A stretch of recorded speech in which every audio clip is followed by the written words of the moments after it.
All right, here we go.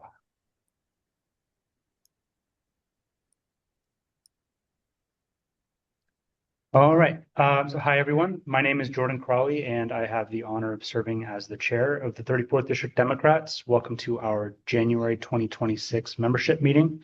With the time being 7:03, I will call this meeting to order. Before we get started, I want to remind everyone that our organization maintains and enforces a quite thorough code of conduct. In short, we're dedicated to maintaining a culture of respect, inclusion, and equity. We recognize our strength lies in our diversity and urge our members and guests to acknowledge, celebrate, foster, and build on that diversity in everything that we do. By attending tonight's meeting, you are asked to engage each other with respect and civility, avoid negative and inflammatory discourse and interactions, and help us foster a safe, welcoming, and empowering environment, encourage participation, and lift all voices. Our code of conduct authorizes immediate actions that I or my designee may take to address potential or actual violations. These include written or verbal warnings, muting participants, refusing to allow someone to speak, or removing participants from the meeting. If I believe that you have violated or are on the verge of violating our code of conduct, these immediate actions will be implemented. If you believe that you've witnessed or experienced a code of conduct violation, I encourage you to report it in accordance with the processes that are laid out in our code of conduct, which you can find here. The link is in the chat. Before we continue with tonight's business, I will hand things off to our first vice chair, Rachel Glass, for our land acknowledgement. Thanks, Jordan. On behalf of the 34th LD Democrats, I acknowledge the land on which we stand today as the traditional home of the Coast Salish and Duwamish people, the traditional home of all tribes and bands within the Suquamish, Tulalip, Snoqualmie, Puyallup, and Muckleshoot nations. Without them, we would not have access to this gathering or to this dialogue. I ask that we take this opportunity to thank the original caretakers of this land on which we live and work, who are still here. As part of the 34th Dem's commitment to walking the walk, of taking action that goes beyond simply a verbal land acknowledgement, we are offering ways that you can take action with us by donating to organizations that benefit Indigenous communities in our district and across our country. So tonight, I think Jordan's got it, a link for the chat. The organization that I want to highlight tonight is the Seattle Indian Services Commission.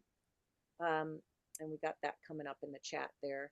Please consider your one-time or monthly donation to this Indigenous-led organization as a way to solidify your commitment to the advocacy of our Indigenous neighbors and to help us deepen the significance of our land acknowledgement. Thank you, Jordan.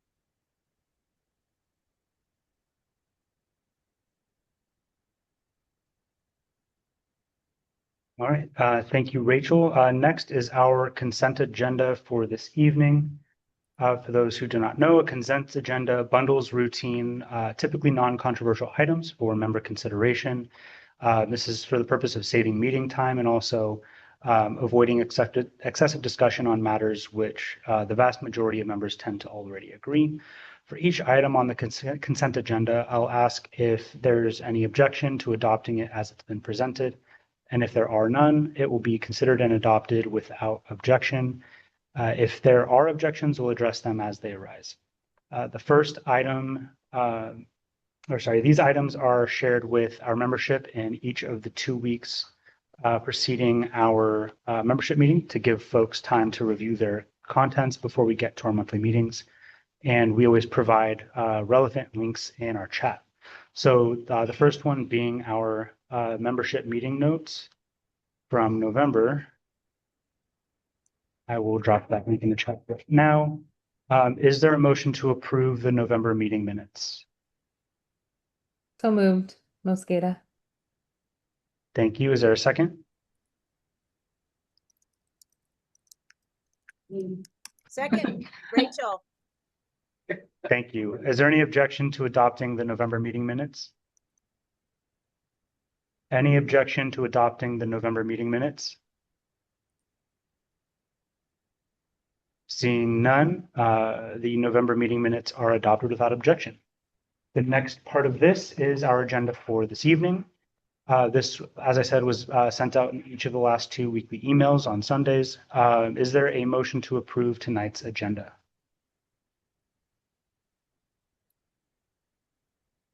Lampier, so moved. Thank you, Stephen. Is there a second? Second. Oh, I'll defer. I wasn't sure. Second by Kenny. Kenny, thank you. Thank you, Kenny. Is there any objection to adopting tonight's agenda? Is there any objection to adopting tonight's agenda? Okay, hearing none, the agenda is also adopted without objection. And moving on to our treasurer's report, I will hand things over to our treasurer, Rebecca. All right. Hello, everybody. Thank you, Jordan, for putting together the slide and putting it up. So this month we did see the first of, as people begin to renew their memberships for the next calendar year, a spike in revenue. So it's a little bit higher than what we normally see month over month. January, we would expect to be about similar, as some folks pay in full for the year ahead. Expenses are a little bit higher, but that is because $2,000 of that is the approved $500 to 4 different food banks as part of our annual donation. So that's why you're seeing that higher number there. Next month, I'll probably do a forecast just so we can get a better check of as we begin to budget for the next year. Our fiscal year begins in May. To understand where we're landing. But as Jordan's graph shows, it is pretty on par with years past, which is great news. That's it. Back to you, Jordan. Great. Thanks, Rebecca. Up next are our VIP acknowledgements. This is time to recognize any elected officials who've joined us this evening and give them time to provide some updates about recent work or upcoming work. Because this is time to talk about their work in their official capacity, we always ask that any elected officials speaking refrain from campaigning. Whether you've endorsed a candidate or are a candidate yourself, this segment is about the work that you're doing in your elected role. Separate from this, our meetings generally include a campaign spotlight segment, wherein candidates or campaign coordinators from ballot measures get to speak to us about their effort in getting elected or passing policy. So if anyone here is a candidate or knows a candidate who would like to be a part of our candidate spotlights at future meetings, they can always email me at chair@34dems.org.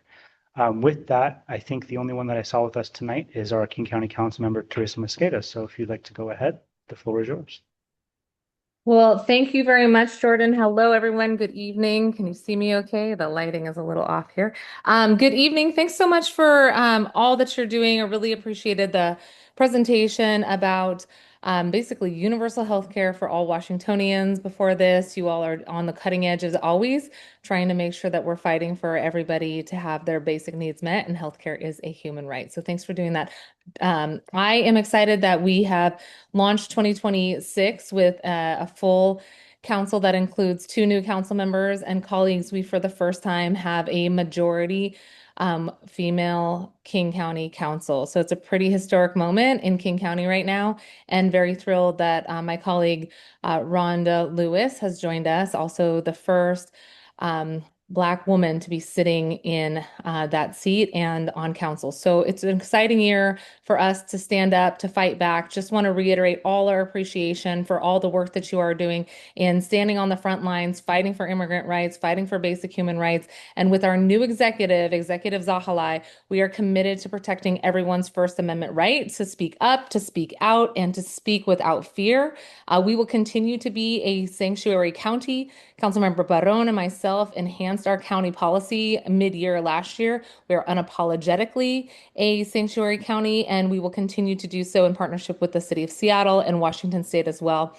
Together, we will continue to fight back in the courts, pass legislation, and stand shoulder to shoulder with you. So just wanted to say a note of solidarity in these times that are incredibly scary, horrific, creeping fascism, and ongoing authoritarianism, to say that this entity, the 34 Dems, You are what helps make these authoritarian and fascist regimes crumble. By having us stand up as a united democracy fighting for our rights, we weaken that federal attack. So thank you for all you do. And please reach out if you have any concerns about what's going on in your community. We're here to help. Chris Lampkin, our Deputy Chief of Staff, also West Seattleite on the line here as well. Let us know how we can continue to support you all. Thanks to the 34th, and I look forward to seeing you in many fashions over the next year. Thank you, council member. While they're not in the meeting with us this evening, I also want to give a quick shout out to Burien City Council members Sarah Moore and Hugo Garcia for being elected by their peers to serve as mayor and deputy mayor of Burien. So that's exciting. Next, we will move into a review of our endorsements process.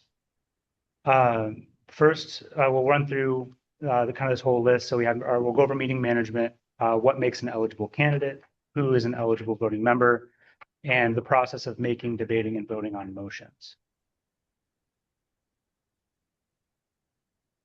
As far as meeting management, for general meeting management, that'll be myself. For timing and chat management, I have Ann Martin with me here in person, and our tally committee is being run by our membership and outreach or membership and hospitality committee chair. I'm just gonna give her 6 committees for a minute. Hannah Cameron. And then as far as who's considered an eligible candidate or campaign, to be considered eligible for endorsement, candidates have to be running for an office wherein that office's jurisdiction includes any part of the 34th legislative district. For a policy measure, it would have to impact any part of our district. Candidates also have to complete the questionnaire assigned to candidates for that office by the King County Democratic Central Committee and self-identify as a Democrat, which is done within that questionnaire. As far as being an eligible voting member, members are considered eligible to participate in endorsement votes this evening when they are either an elected or appointed precinct leader, or they are a member who joined or renewed by 8 p.m. last night. Participation in endorsement considerations includes making or seconding, debating, and voting on motions to endorse a candidate or a campaign. I will note you have to be present to vote, as we don't allow for absentee or proxy voting in our endorsements. Once we get into debate, it will be heard in the order in which motions are received. This means that if multiple candidates are to be considered, we will exhaust debate on each candidate one at a time, beginning with the first candidate receiving a motion and continuing in order. Again, a reminder that only eligible voting members get to participate in debate, with the exception of the candidates themselves. Debate follows in the following order. So first, the person making the motion for a candidate's endorsement consideration gets up to 2 minutes to speak. This person may cede all or any part of their time to the candidate. Once their time has elapsed, we'll call for any speakers against the candidate's endorsement. If there is a speaker against, that candidate or that speaker will have 2 minutes to speak against the candidate. If there's a speaker against, the person seconding the motion then gets their 2 minutes to speak. And if they choose to take their time, we will call for any other speakers against the candidate's endorsement. And if there is a second speaker against, they will be the final speaker in the debate. Marie, I see your question in the chat. So PCO is a precinct leader. So precinct leader is just the more, it's an umbrella term for people who are elected or appointed PCOs, but also our precinct coordinators, the people who are serving precincts that they don't live in. All speakers can cede any part or all of their time to another eligible voting member, but only the first speaker for a candidate's endorsement consideration can cede time to a candidate. I'd like to remind folks that speaking against a candidate is not the same as speaking for a candidate. Meaning if you are a speaker against a candidate, you're expected to be making a negative case against the candidate you oppose. In the same way, if you're a speaker for a candidate, you're expected to make an affirmative case for the candidate you support. Those two are not the same thing. Once debate is over, I'll call the question, which simply means that we'll launch the Zoom poll for voting. The The primary and preferred method of voting for endorsements is the Zoom poll, but there is also a second, an alternative method of voting, which is text to vote. And I'll put the number on the screen in a little bit. If you are texting, then yeah, I'll provide the number shortly. Please remember that we can only count one vote per eligible voting member. So if you're going to use one form of voting, please do not use the other. If there's one candidate that's being considered for endorsement, there will only be one ballot. That ballot will include the one candidate plus the option for no endorsement. If there are multiple candidates, there's a possibility that we will use a second ballot, and there will also be an option for considering dual endorsement if no selection reaches the threshold of support after a second ballot. Just to quickly go over the ballot process in a little more detail. In the example shown on the screen, there are 4 eligible candidates receiving motions for endorsement. This means that the first ballot includes all eligible candidates who received a motion for endorsement, plus the option for no endorsement. On this first ballot, if any candidate meets the threshold for support, then they are endorsed. If the option for no endorsement meets the threshold of support, then we've made no endorsement. If no selection wins, we move on to a second ballot. If a second ballot becomes necessary, the top 2 vote earning candidates, the top 2 vote earning candidates move on to the second ballot, and the option for no endorsement is no longer included. On this second ballot, if any candidate meets the threshold of support, then they are endorsed. But if neither candidate reaches the threshold, then no endorsement is the default.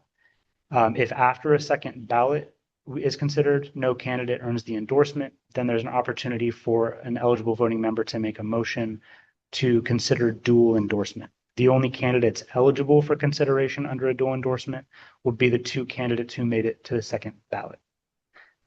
I know that's a lot of information. I saw some stuff popping into the chat. Jonathan, if we have been a member but only renewed dues payments today, can we still vote? You can vote on other business, but not on endorsements tonight. Are there any other questions before we move on? You can feel free to drop it in the chat. You can feel free to raise your hand. I want to make sure that we've exhausted all questions before we actually start voting.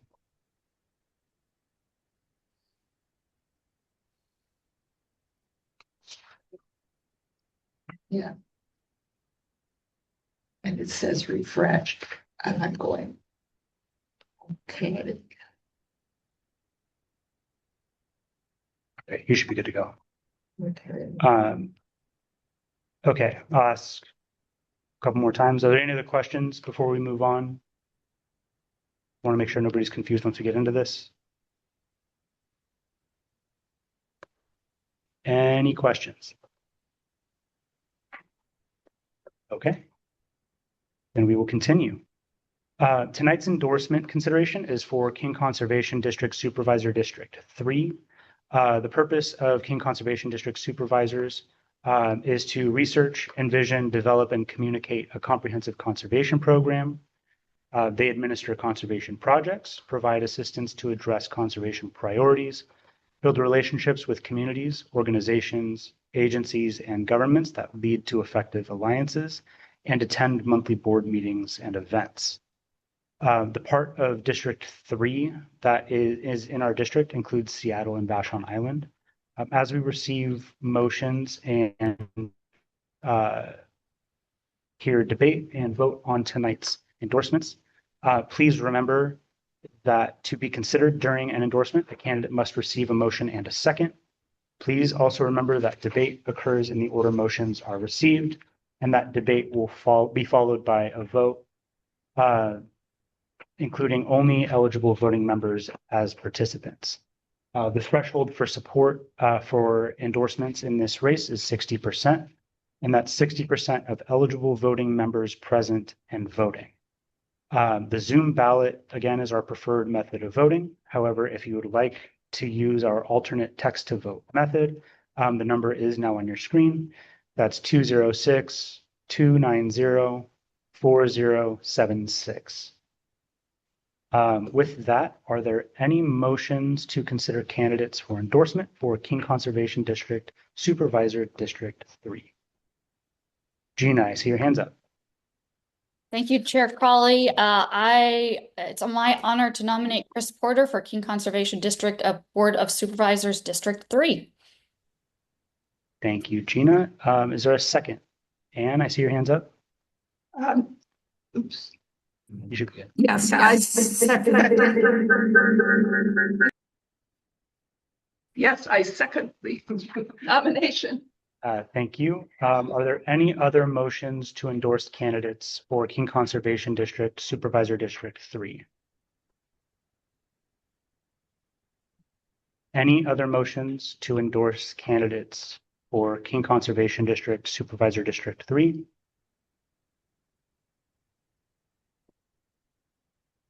Any other motions to and consider endorsing a candidate for King Conservation District Supervisor District 3?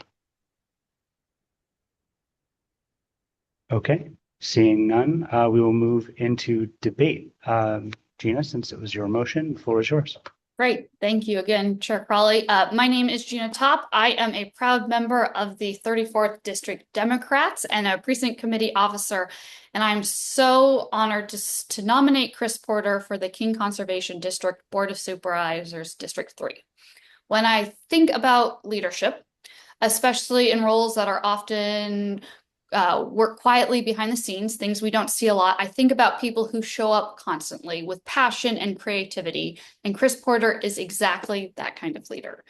Chris is a conservationalist in the truest sense, not just by title, but how he lives and works. He brings conservation into everything he does, whether it's meetings, out in the community, or even in our one-on-one phone conversations where he somehow manages to teach me something new about bees. His passion is real and it's contagious. Long before I think most people even knew that this office existed, Chris was out there building awareness. He helped people understand what the Conservation District does, what this role actually is, and how and when these elections happen. And he didn't stop there. Chris actually pushed to reform outdated election practices for this role, making them more transparent and more accessible. Chris is also a history maker. He is the first African-American elected to the King Conservation District Board of Supervisors, and he didn't treat that as just symbolic. He led with purpose, advancing a DEI resolution to bring equity and inclusion into the conservation work across King County. In his role in the Board of Supervisors as auditor and vice president, Chris helped guide important reforms, including bringing on new leadership. And even during the pandemic, he worked to make sure staff members had access to the COVID vaccine.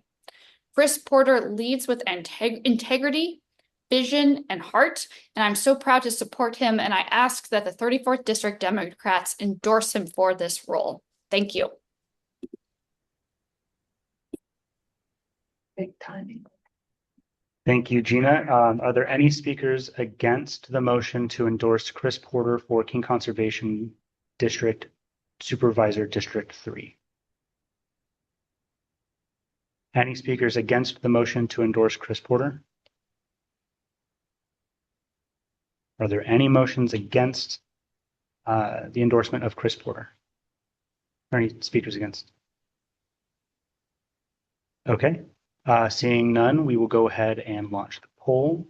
Once you see it pop up, feel free to make your preferred selection and submit the ballot, and then we will work on our end to process the votes to make sure that all of the valid votes are getting through. And again, if you are having difficulty with the Zoom poll, feel free to text in your vote to the number that is still on your screen, 206-290-4076.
Oh, I was. Oh, I think. Actually, it's on the, some.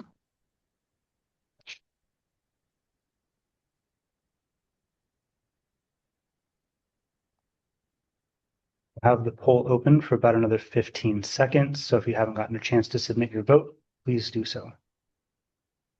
Yeah, it's up.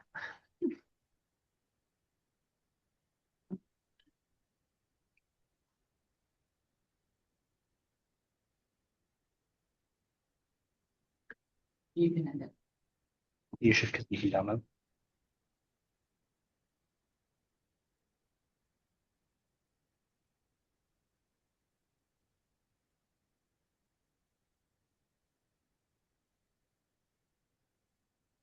Okay, and while we wait for some results, I will go over some details about how people can participate in this election because it is different. A ballot will not come in the mail.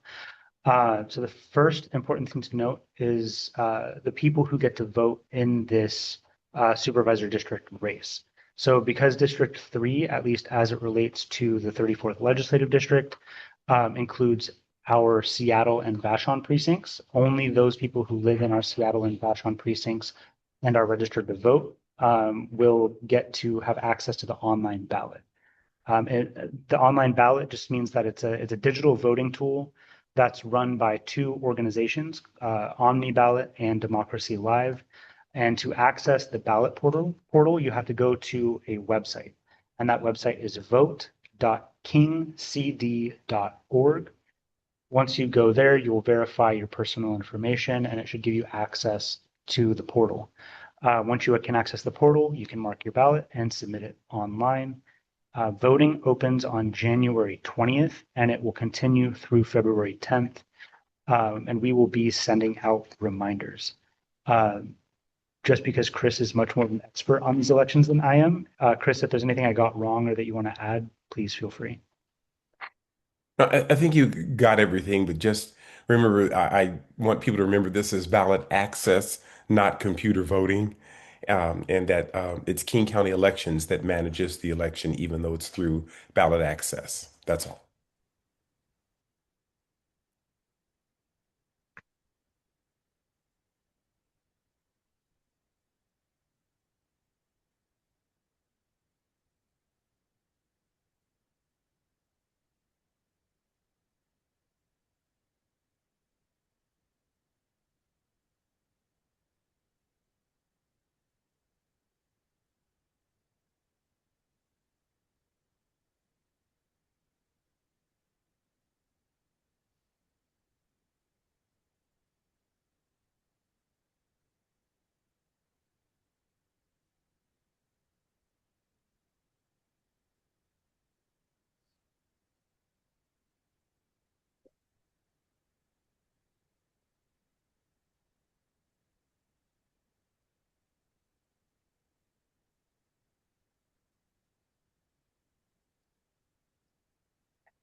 Okay, sorry everyone, we're having a little technical difficulty, but we just worked our way through it pretty quick. While we're waiting for results, we'll also continue on with the rest of our agenda for today.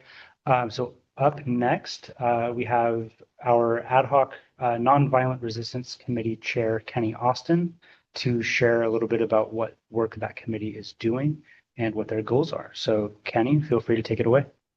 Thank you very much, Jordan. And I'll be sharing slides in a moment. So let me just make sure that that works. Looks like I will not be able to share until you turn off your share, just as a heads up. Yeah. Cool.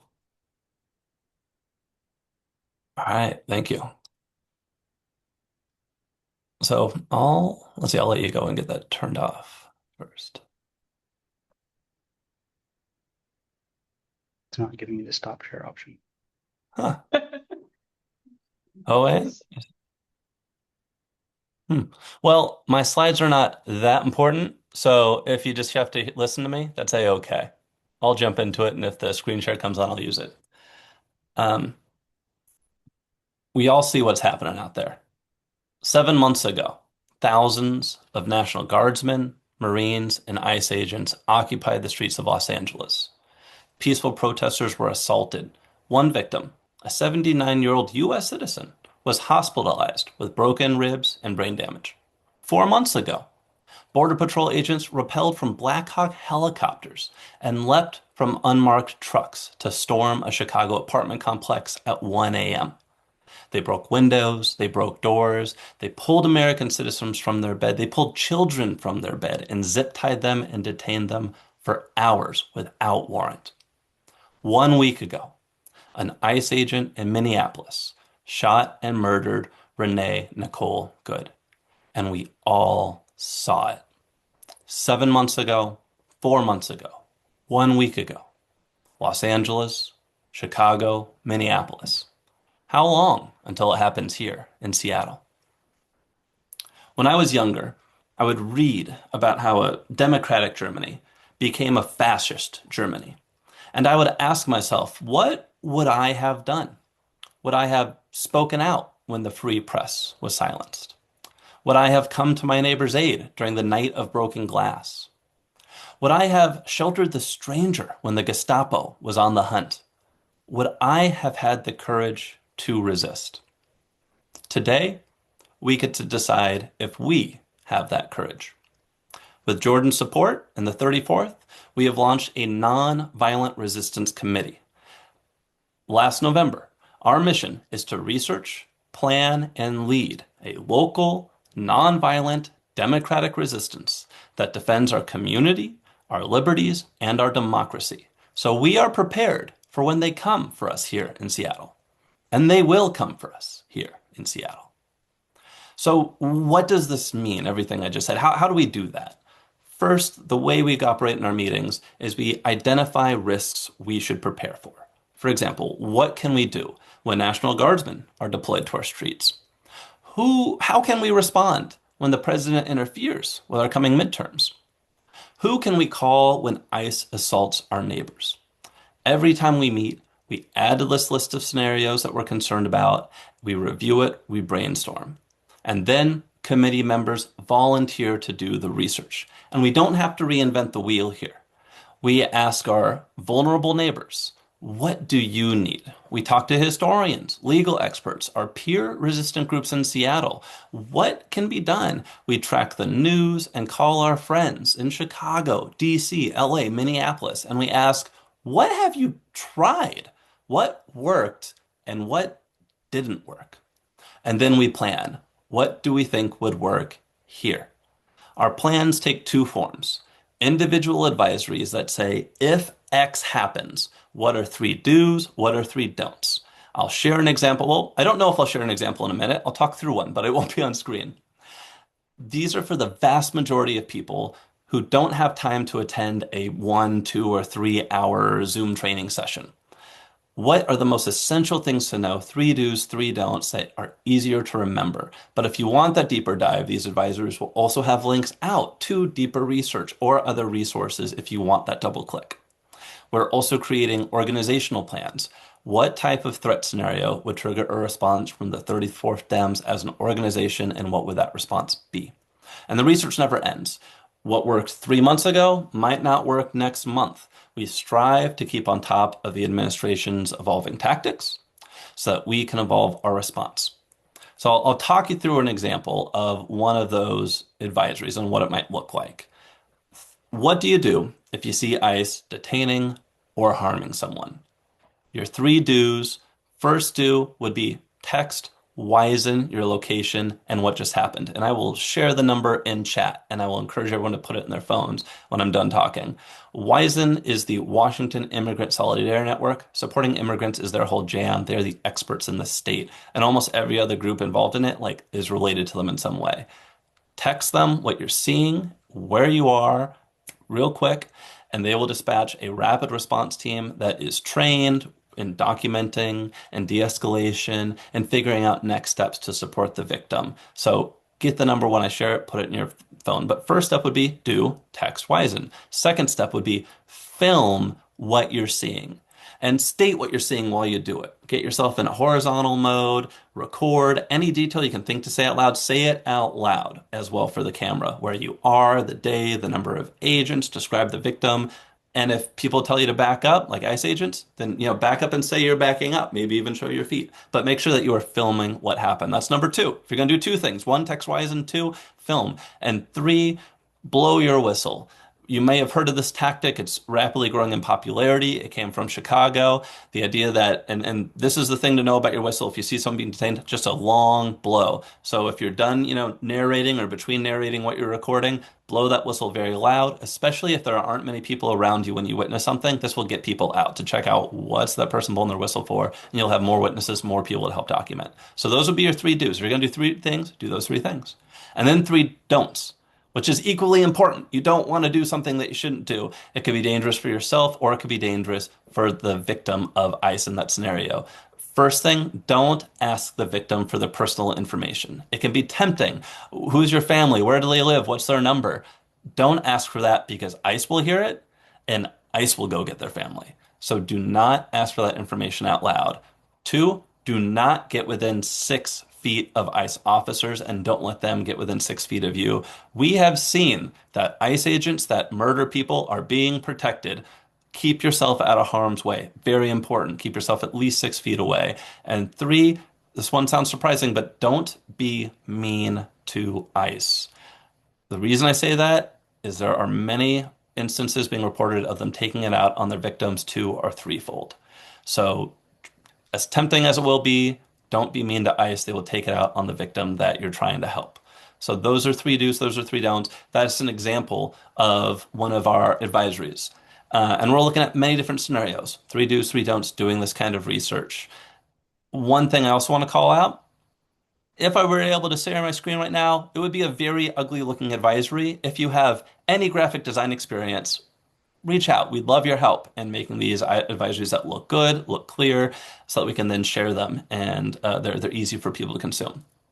There are 2 other initiatives that we're exploring that I want to share. One is a legislative action day.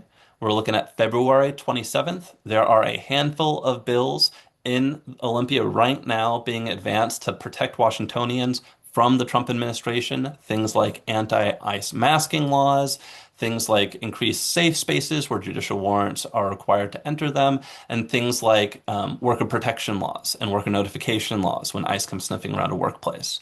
So we have an eye on that stuff. If you are on Slack, if you're not on Slack, get on Slack. I will occasionally drop things in there, opportunities to weigh in on those bills as they advance. But on February 27th, which is 1 week before the final day to consider bills from the opposite house. So it's a late session date. We're going to get folks, we're going to go down there, we're going to meet with our reps, we're inviting other LDs to do this as well, meet with their reps, and we're going to encourage them, hey, if any of this stuff hasn't crossed the finish line yet, I know you heard about it early in the session. There's a lot of days, the next couple of weeks, where people are going there to talk about it. We're going to hit them again at the end of the session and say, get this across the finish line. People still care about it.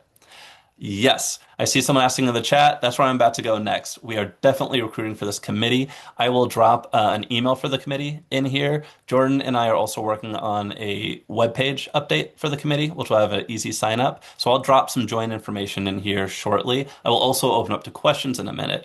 Before I do, I just wanted to end with some closing thoughts before I take your questions. And even after spoken question time, I'll still be here in the chat to answer more questions. The thing I want to end with is this. They haven't come here yet, but hoping for the best is not a plan. Failing to plan is planning to fail.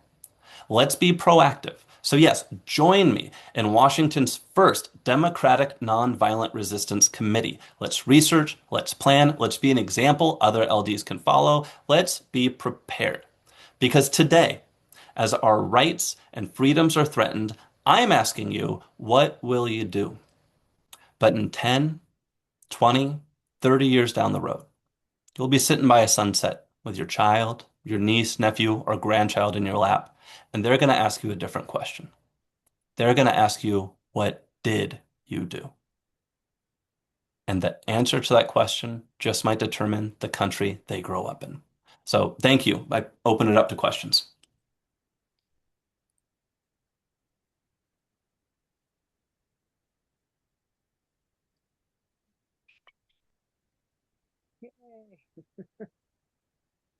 And Jordan, are you able to grab folks? Or I guess Chris got hands up. Chris, what do you got? Yep. What night are you holding the meetings, or what day? Great question.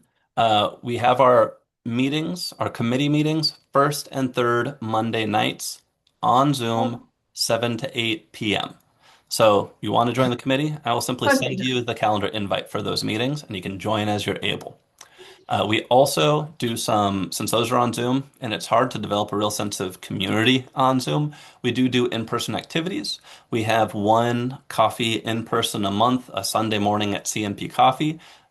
We're shifting around the date on that right now, but I'm guessing that will be like second Sundays of the month at CNP from roughly 9 to 10 or maybe 9 to 11 a.m. on Sundays. And we are also going to become a frequent presence at the happy hours. So I'm still navigating exactly what hours I'll be there, but I'm going to have a presence. I'm going to aim to have a presence at the happy hours that we host as a LD. Good question, Chris. And Kenny, if I Yes. can just add in, and I don't have my planner right in front of me, but just so you know, everybody, I'm organizing a program, a pre-meeting program, Yes. where Kenny will be our special guest, and we're gonna do some some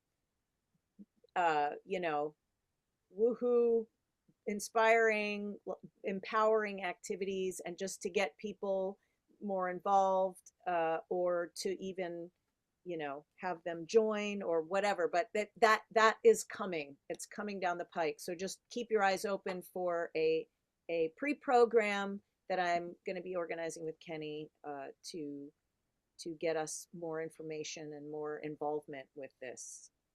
Thank you for that call out, Rachel. I mentioned whistles earlier. Who knows? Maybe we'll do a whistle making party. We'll try to get everybody one of those whistles. So yeah, we're working on our programming for March right now. Thanks. And I'm just looking through the chat. I see some things have been dropped here. One thing I'll note, I saw Pri Hines. Thank you for mentioning West Seattle Indivisible's immigration team page. Big part of this is connecting with all these other groups across Seattle and partnering with them, working with them. I'm in touch with Lori from West Seattle Invisible. Was just chatting with North Seattle Progressives, talking to folks in Wizen. I also am a member of JCIJ, who helps do accompaniment training. So this is a very large world that we are a part of, and leaning into that world and partnering with the people in that world and the work they've done. That's a big part of what we did. Like I mentioned, we really don't want to be reinventing the wheel. We don't want to be spinning on things that have already been spun on.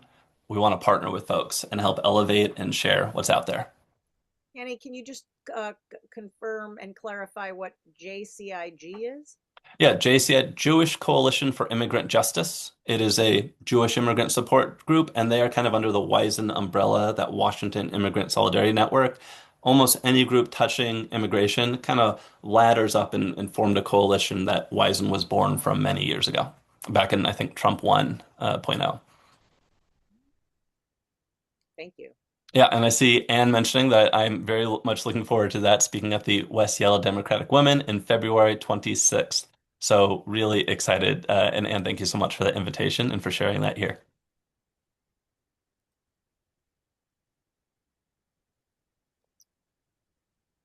Cool. Jordan, I'm happy to hand this back to you. If folks have any more questions, One I'll last be thing. here in the chat. Kenny, Yeah. you said you're going to put that number. I'm gonna drop the, Wizen. yeah, great, thank you for the reminder, the Wizen number. Let me do that right now. I'll put that one first. And then I'm also gonna drop my email for the committee. So folks who have questions can contact me there. So,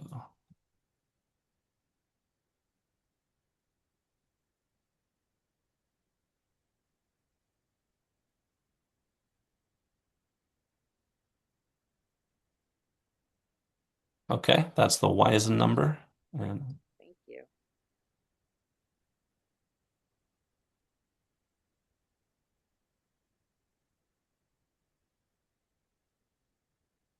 and dropping the email that we've created for this committee that you can reach me at.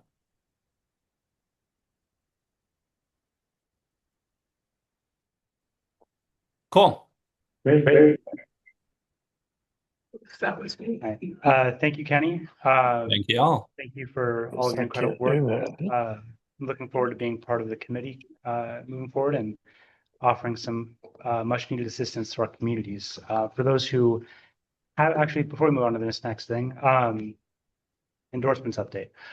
With 28 of 28 votes cast and counted, Chris Porter has been endorsed for King Conservation District. So congratulations, Chris. For those who have not visited our website recently, there's been quite a few updates. While the homepage features much of what it always has, our menu offers a lot of new information. It includes tools and resources that we've made available to anyone who visits. Things like a Dems 101 page that explains the basics of how the Democratic Party is organized for anyone who's just getting started and wanting to learn more. A new Get Involved page that offers a variety of opportunities to people looking to get civically engaged. We also have details about what it means to be a precinct leader and how to become one, including an interactive precinct vacancy map. So you can actually look at the part of the district and where you live and see if your precinct is vacant. We have a legislation tracker, the link for which I dropped earlier in the chat. That isn't just the legislation tracker itself, but it also includes a lot of information about the legislature, about our legislators here in the 34th, and how to get involved in the 2026 session. And it also has a brand new programs hub where you can get a sneak peek at what's coming up at future meetings and revisit some of your favorites from programs past. All of that can be found at our website, 34dems.org. And the last big thing I will cover this evening is a quick look at 2026. There's a lot of important stuff coming at us fast. Oh, Chris, I see your hands up. Oh. When there's a moment, I wanted to thank everyone for their endorsement. There's a moment. Oh, okay. Well, thank you everyone for your endorsement. My whole goal for this is recapturing this seat and making good on a promise, which was it wasn't enough to reform the elections and to do all of that work, that beautiful work that Gina talked about. It's to continue to engage community around conservation. The more people who understand it, the more people who will engage in it, the better chance we have to save pollinators and give the earth a chance to breathe. When explaining this to folks is why I got the endorsement of King County Exec Gurmai Zahalai, Commissioner of Public Lands Dave Upthegrove, the leader of the Democratic State Caucus, Representative Joe Fitzgibbons, as well as Representative Rebecca Saldana, Representative Christine Reeves, and Representative Jamila Taylor, as well as our beloved King County Council member Teresa Mosqueda. All of those endorsements are very powerful. And just remember that when that postcard comes in the mail, use it, share it with your neighbors, friends. That's the only way that this election works until we can get it on the ballot. And I will work hard to continue to do that. So again, thank you for your endorsement. It means the world to me. And it's the great push to keep me going until the ballots are counted. So thank you, everyone. Yeah, thank you, Chris. Congrats again. Yeah, so just like with the King Conservation District's elections, a lot of important stuff coming at us fast this year. So I want to take a moment to briefly go over some of what's headed our way. First, through the end of the year, we'll have 9 additional meetings, 10 including this one. You'll see here on your screen that just 3 of these, so tonight, June, and September meetings are virtual, and that we skip July and December. This leaves the other 7 being in-person meetings, something I know a lot of people have been asking for. And you'll notice over the next several slides, recurring events, things like our pop-up socials, our Adopt a Street cleanup that happens twice a year, organized by our outreach chair, Whitney, as well as all of the other outreach and visibility committee stuff that Whitney helps organize. The first quarter of this year is largely focused on delegate selection for the 2026 state convention and amending our governing documents ahead of the bulk of our business for the year. So delegate self-nomination opened on January 1st, and it will remain open until February 20th. Let me double check that really quick.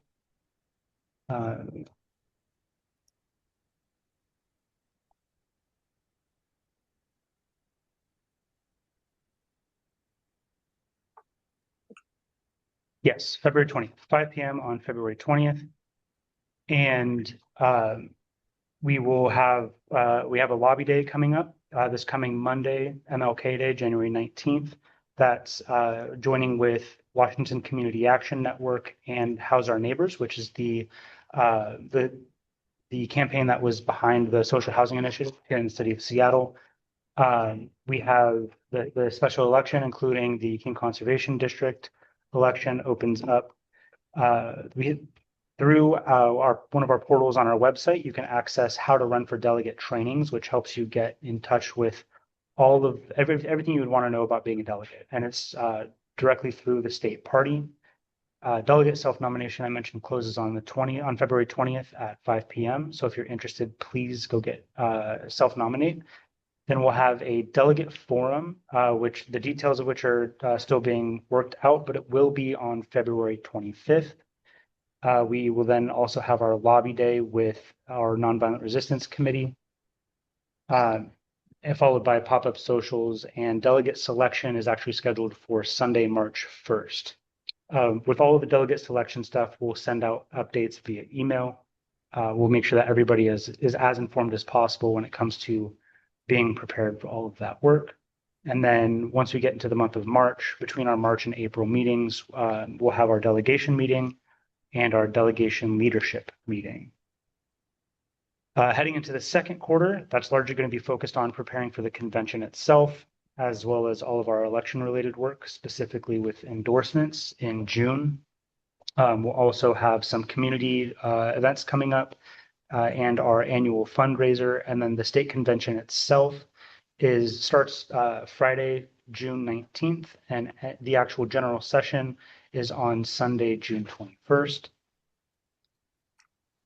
Once we get into the third quarter, again, I mentioned we do not do a meeting in July, but it's all about fun in the sun for this quarter. So we have a ton of community events, starting with the Independence Day Parade down in Burien, West Seattle Summerfest, parades, Sopa Supa down in South Park, Alki Beach Pride in August.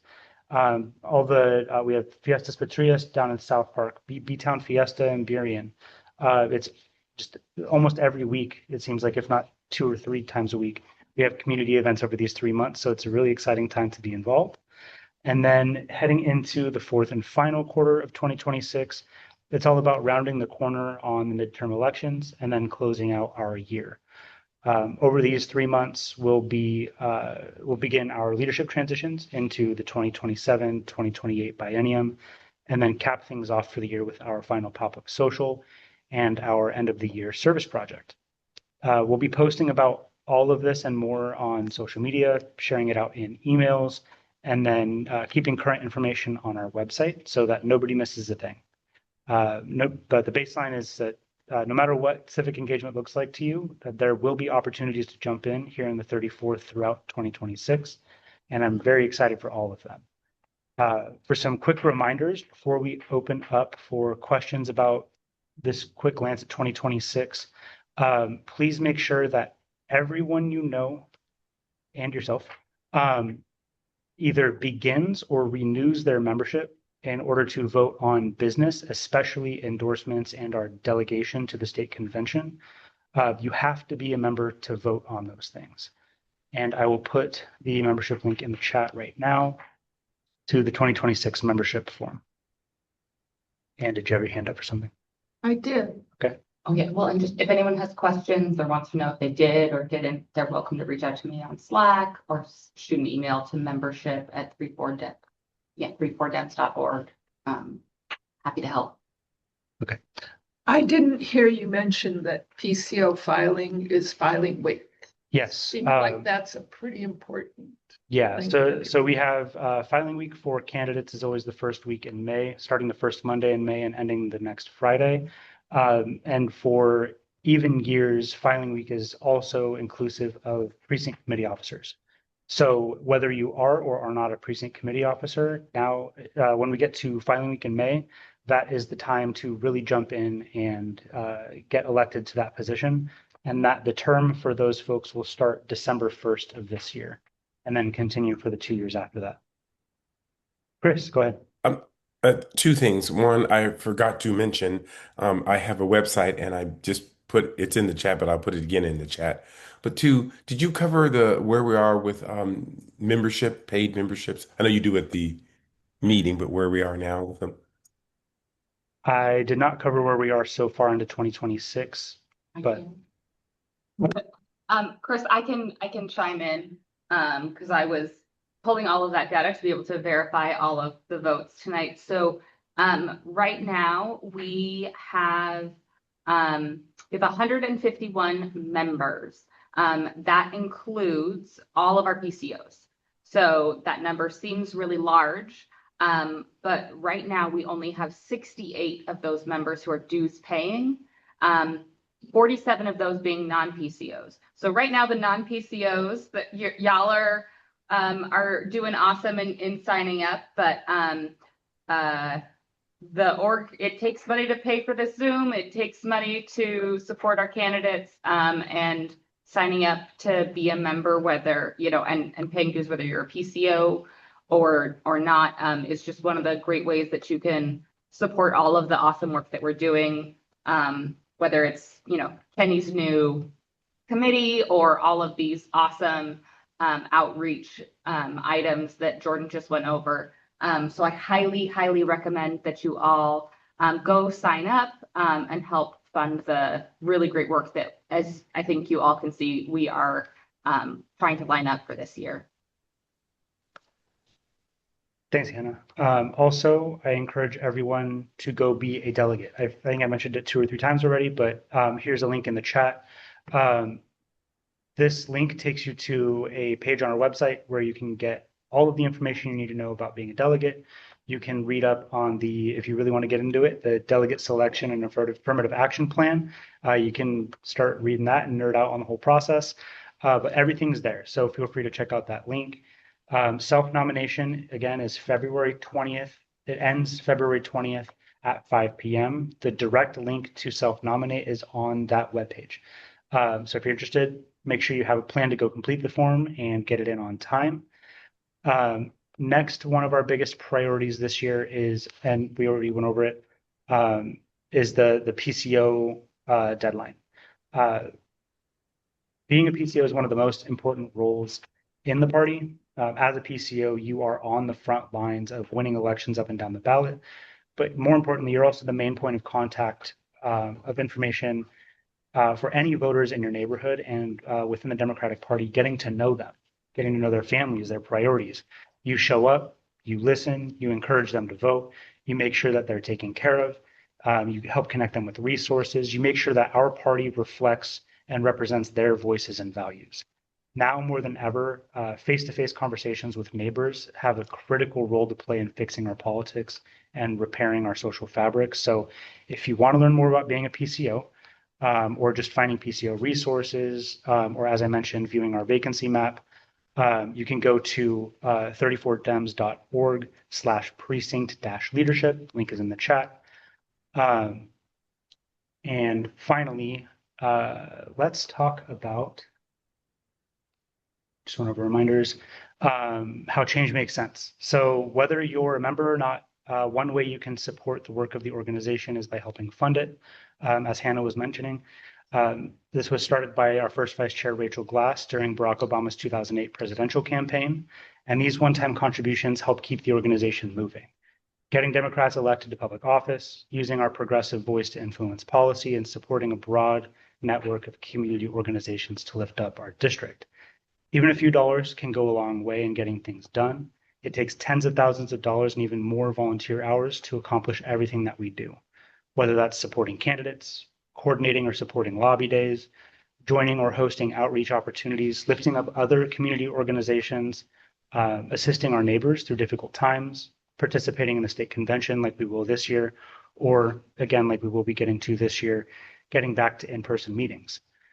We need your generous support. So please consider becoming a dues-paying member, and then whether you are a member or not, scanning this QR code to even further help fund our movement. And now for Good of the Order. For those who don't know, Good of the Order is a chance for members and guests to share things like information about community events, updates about priority issues, and general comments and concerns. So if you're not comfortable sharing live in the meeting, you're always welcome to email me directly at chair@34dems.org. Otherwise, we will leave the floor open, but to keep things orderly, I'll just ask that if folks want to share, they raise their hand so we can take these things one at a time. Is there anyone with anything for Good of the Order? Yes. Sorry. Chris, go ahead. Oh, real quick, because it's just that time of the year, it's important for people to think about what they're going to be planting in the next couple of months. So the Bare Roots sale that the King Conservation District holds, they begin taking orders like next month.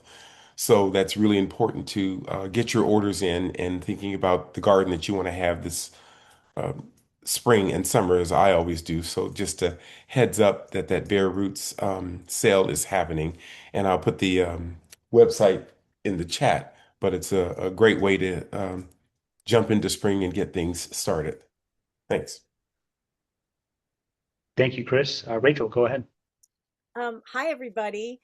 I am getting this started really early, but I want to just start putting this info into people's ears.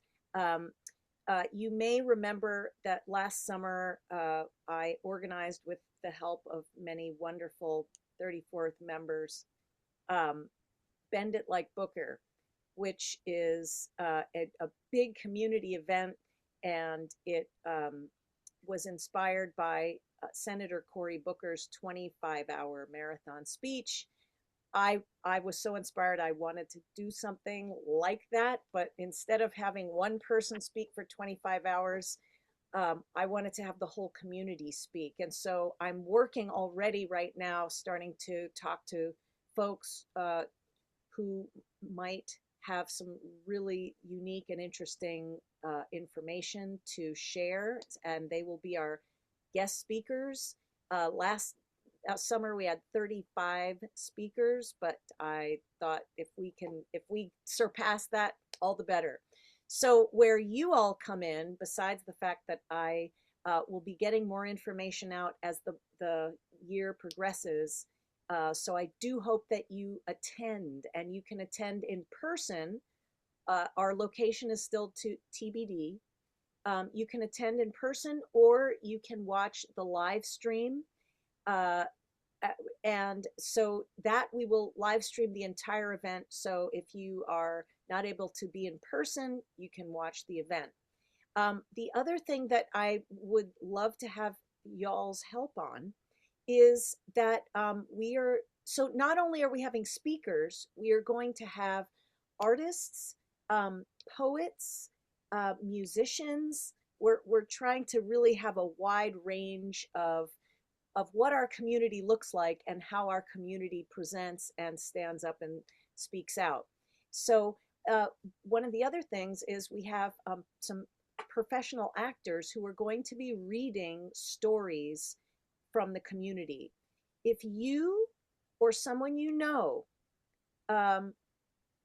has a story about how you have been affected by the Trump administration's authoritarian policies, how that has affected you, I would love to have you send me your story. I'm collecting stories from all things, and Taylor and Pari, I would like to get in touch with you later about, because you guys are collecting stories too, but I would love to find a way to partner with that, because I think having the stories of people in our community is very powerful and eye-opening. It helps us to really learn about who lives with us in our community. So I will be bringing more information as we go, but I just wanted to set that in your ear right now, since 8 or 9 months will go by pretty fast, I think. So please contact me. I'm on the website. I'll put my email where you can contact me in the chat, but you can also find my contact info on the website. I would love to hear from you if you have a story, or if you know somebody who would be willing to have their story read, or if they want to read their story, that would be great too. So anyway, thank you, everyone. Thank you, Rachel. Anne, go ahead. Yeah, I mentioned it in the chat that we will have Kenny at our West Seattle Democratic Women's meeting in February. Please, women and men are all welcome. We meet down at the West Seattle Golf Course, and we have a discussion group, and then the program dinner at 6, buffet, and then the meeting, the more formal meeting, Kenny, will start at 6:45, and we're out of there by 8. So please join us, contact me and let me know you want to come, and we will put you on our list. Thank you. All right. Last call for good of the order. Anyone else have any announcements? Anyone else for good of the order? All right. Well, then we will call this meeting in record time. Thank you, everyone, for being with us tonight. You could have been anywhere else, but you made this a priority, and I don't take that lightly. So have a great rest of your night. Remember to renew your membership. Nominate yourself as a delegate if you want to be a delegate. Vote in the King Conservation District election. And I will see you all next month when we meet in person at the Hall at Fauntleroy on Wednesday, February 11th. Doors will open at 5:45 p.m. for our pre-meeting program, and then our actual meeting itself will start at 7. Thank you all again for coming. Good night. Good night, everyone. Bye. And Chris, I'll see you tomorrow night at our KCDCC endorsement meeting. Yes, you will.